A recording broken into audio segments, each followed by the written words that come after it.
Bonjour à tous, aujourd'hui nous allons commencer un nouveau thème intitulé Le corps humain et la santé et nous allons faire un nouveau chapitre, le monde microbien. Tout autour de nous, nous avons des bactéries, des virus qui vivent dans l'environnement proche. Mais est-ce qu'ils sont tous néfastes pour notre santé ou pas? Est-ce qu'ils vont avoir un effet bénéfique sur notre corps? Est-ce qu'ils vont permettre de nous protéger? C'est ce que nous allons chercher à savoir au cours de ce chapitre. Comment l'organisme différencie les micro-organismes qui lui sont nécessaires à ceux qui lui sont néfastes. Nous allons donc commencer par une première partie, la diversité des micro-organismes au contact de l'homme. Nous parlerons dans la suite du chapitre de l'importance d'entretenir notre microbiote et surtout quel effet cela a-t-il sur notre santé, ainsi que les mesures d'hygiène et de prévention pour prévenir une contamination de l'organisme. Je vais à présent donc commencer ce chapitre par la correction de la première activité, le monde microbien qui nous entoure. Au cours de cette activité, il fallait montrer que les micro-organismes étaient capables de protéger notre organisme. Pour cela, il fallait lire et exploiter des données, c'est-à-dire les documents, sous différentes formes. On vous indiquait que les micro-organismes étaient des organismes microscopiques qui vivaient tout autour et à l'intérieur de nous. Premier document, des microbiotes variés. Les micro-organismes protègent notre organisme parce qu'ils occupent toute la surface corporelle présente et se nourrissent de tout ce qui va être évacué par notre organisme, par exemple la sueur. Les envahisseurs, ce sont donc les micro-organismes qui vont être néfastes pour notre corps, ne peuvent pas se développer puisque ces micro-organismes vont donc utiliser toute la surface. Ils vont empêcher ces envahisseurs de s'implanter sur la peau, par exemple. On vous indique également que certains de ces micro-organismes, certaines bactéries, vont produire des molécules toxiques qui vont empêcher donc ces micro-organismes néfastes, qui sont aussi parfois d'autres bactéries et des levures extérieures, de s'installer. On vous indique également la définition de microbiote. Le microbiote représente l'ensemble de micro-organismes qui vivent dans notre organisme. Vous aviez à la suite de ce premier document 3 petits documents associés. Le premier représente la photo au microscope électronique de la flore vaginale, qu'on peut aussi nommer microbiote vaginal. On retrouve ici des bactéries qui sont reliées les unes aux autres par des filaments, et vous pouvez voir ces bactéries au niveau de la paroi du vagin. Elles vont empêcher les agressions par les levures qui vont causer des mycoses et donc empêcher leur implantation au niveau de la paroi du vagin. Dans le document 1B, on retrouve une photo de microscope électronique, mais cette fois-ci au niveau de l'intestin. Vous pouvez voir, les bactéries sont légèrement différentes. Ici, on avait des filaments et des bactéries de forme globulaire, comme des ronds, et ici plutôt en bâtonnet, vous voyez. Et en plus, elles n'ont pas toutes forcément la même taille ni la même couleur. Cela veut dire qu'il y a une certaine diversité de ces bactéries au niveau des différentes zones du corps. 1C, on vous parle ici du microbiote du nourrisson. On vous indique qu'avant la naissance, le bébé contient aucune bactérie. Cela veut dire qu'il n'a aucun microbiote pour le protéger. Et c'est à partir de la naissance, c'est-à-dire dès l'accouchement où il va rencontrer l'environnement pour la première fois, que des milliards de bactéries qui sont contenues dans cet environnement, dans l'air qui nous entoure, va venir se déposer au niveau de la peau du nourrisson, mais aussi au niveau des muqueuses respiratoires du bébé. Les chercheurs ont découvert que le lait maternel humain, dont le nourrisson va être nourri pendant plusieurs mois, contient des molécules qui favorisent le développement dans l'intestin de ces bactéries qui le protègent. C'est-à-dire que dans le lait maternel, on retrouve des bactéries qui vont venir tapisser la paroi intestinale et commencer à protéger le bébé et former le microbiote intestinal. Ces bactéries vont lui permettre de digérer le glucose du lait maternel et favoriser ainsi sa digestion. Ces bactéries sont bénéfiques pour le nourrisson puisqu'ils vont rendre son système immunitaire, c'est-à-dire ce qui va le protéger des maladies, plus performant. Ils vont créer un environnement acide qui vont empêcher les micro-organismes pathogènes de s'implanter au niveau de l'intestin et de lui causer des maladies de type gastro-entérite ou colique.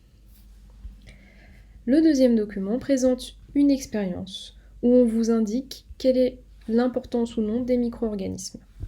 Vous avez la souris témoin, c'est-à-dire celle à laquelle on va faire aucune modification et on va pouvoir comparer avec des résultats où il y aura des paramètres qui vont changer. Cette souris témoin, elle a un fonctionnement normal puisqu'on n'a pas enlevé de micro-organismes. On l'a laissée telle qu'elle. Le lot numéro 2, c'est-à-dire les souris où on va faire varier un paramètre, c'est-à-dire on va enlever les micro-organismes au niveau de son intestin, on remarque qu'il y aura des dépenses énergétiques plus importantes et des infections plus fréquentes. Cette souris est en moins bonne santé que la souris normale, puisqu'elle a moins de micro-organismes au niveau de son intestin qui lui permettent de se protéger. Le troisième document présente la répartition des bactéries dans le corps humain. On peut voir que ces micro-organismes sont naturellement présents au niveau de la peau et les muqueuses, c'est-à-dire ce qui est à l'intérieur de notre corps, mais qui est en contact proche avec l'environnement extérieur. Les muqueuses au niveau de la bouche, les muqueuses buccales, et les muqueuses respiratoires au niveau du nez. On voit ici du mucus en bleu, les cils qui vont permettre de faire bouger les molécules d'air et permettre ainsi la ventilation de l'organisme, et on peut voir en orange les micro-organismes qui se déposent au niveau de ces cils afin de protéger les muqueuses buccales et respiratoires. Au niveau de la peau, on voit ici les couches de peau en orangé et les micro-organismes en bleu et vert. On voit aussi au niveau de la bouche ici plein de micro-organismes. Et de même au niveau de l'intestin, on retrouve les mêmes cils qui vont permettre de faire avancer les nutriments tout au long de l'intestin lors du trajet alimentaire. Et par-dessus ces cils, on retrouve également des bactéries, ici en rouge. De même, au niveau de la muqueuse génitale, on retrouve donc cette muqueuse en vert clair et des bactéries qui la tapissent en rose et en jaune, ainsi que du mucus en blanc, qui va pouvoir protéger la paroi ici vaginale de toute infection extérieure par des levures qui pourraient causer des mycoses. On vous indique également que le poids du microbiote est de 1 à 2 kg et que mis bout à bout, on pourrait faire 2,5 fois le tour de la Terre. On vous demande de rédiger un texte montrant qu'il existe des micro-organismes capables de protéger notre organisme. Comme j'ai déjà décrit les documents précédemment, ici vous retrouverez uniquement la déduction de ces documents et les liens entre eux. Les documents 1 et 3 présentent à la fois les différents microbiotes, mais aussi des informations sur le microbiote du nourrisson. Comme je l'ai dit précédemment, on retrouve des micro-organismes sur l'ensemble de notre corps, la peau et les muqueuses, donc intestinales, génitales, buccales et respiratoires. Ce sont des parties du corps, comme je l'ai dit précédemment, qui sont en contact proche avec l'extérieur de l'organisme, donc soit par l'air inspiré au niveau des muqueuses buccales et respiratoires. L'air inspiré peut contenir du pollen ou bien d'autres petites bactéries qui vont être présentes dans l'environnement. Par les aliments ingérés, donc la muqueuse buccale et intestinale, effectivement, dans les aliments ingérés, certains des fois sont moins bien cuits et on peut retrouver parfois le ténia ou bien sûr d'autres bactéries telles que la salmonelle. Par les rapports sexuels au niveau de la muqueuse génitale, donc ici on peut retrouver des levures qui vont être responsables de mycoses, comme je l'ai dit précédemment, ou bien malheureusement des bactéries responsables des MST ou le virus éventuel du sida, donc le VIH. Et donc l'environnement extérieur, où on va retrouver certaines bactéries et virus sous la forme volatile, et donc ils peuvent se déposer au niveau de la peau. La peau formera une barrière protectrice de notre corps. Comme je l'ai dit précédemment, chaque individu avant la naissance possède un microbiote vierge, c'est-à-dire qu'il n'a pas encore rencontré de micro-organismes, et c'est que lorsque il va rencontrer des micro-organismes, que celui-ci va donc acquérir un microbiote. Il va s'enrichir par les apports provenant de l'extérieur de l'environnement, mais aussi du lait maternel.